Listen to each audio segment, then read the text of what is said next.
మీ business ఏదైనా మీ ఊర్లో promotion చేయాలంటే అది సుమన్ టీవీతోనే సాధ్యం. ఇప్పుడే సంప్రదించండి.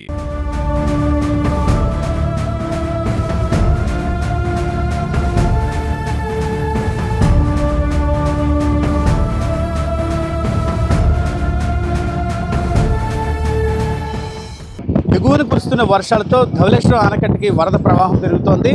ఈరోజు తెల్లవారుజామున రెండో ప్రమాద హెచ్చరిక అయితే అధికారులు జారీ చేసిన పరిస్థితి మనం చూస్తున్నాం.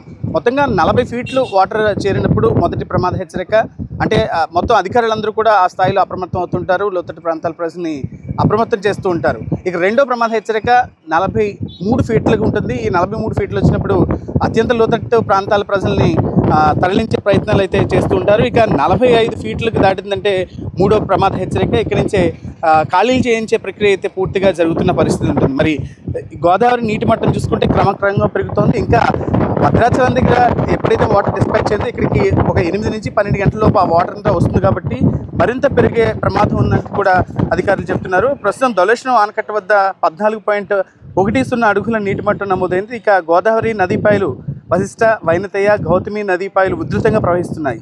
పి గన్నవరం మండలం కావచ్చు, ఇక లోతట్టు ఆ ప్రాంతాల్లో ఉన్న కాజ్వేలు అన్నీ కూడా మునిగిపోయి కొన్ని గ్రామాలకైతే రాకపోకలు కూడా నిలిచిపోయిన పరిస్థితి మనం చూస్తున్నాం. మొత్తం ధవళేశ్వరం నుంచి ఈ ఆముకున్న 4 ఆర్ములని 175 గేట్లు కూడా పూర్తిగా తెరిచి వస్తున్న వాటిని వస్తున్నట్టుగానే కిందకి రిలీజ్ చేస్తున్నారు అధికారులు. ఇప్పటికే కలెక్టర్ సమక్షంలో ఎప్పటికప్పుడు ఎమర్జెన్సీగా ఉంటే ఎలా చేయాలి, లేకపోతే కార్యాచరణ ఏంటి, లోతట్టు ప్రాంతాల ప్రజల్ని రాను అని అంటే వాళ్ళని ఎలా అక్కడి నుంచి తరలించే ప్రయత్నం చేయాలంటూ కూడా సమీక్షలు చేస్తున్న పరిస్థితి ఉంది.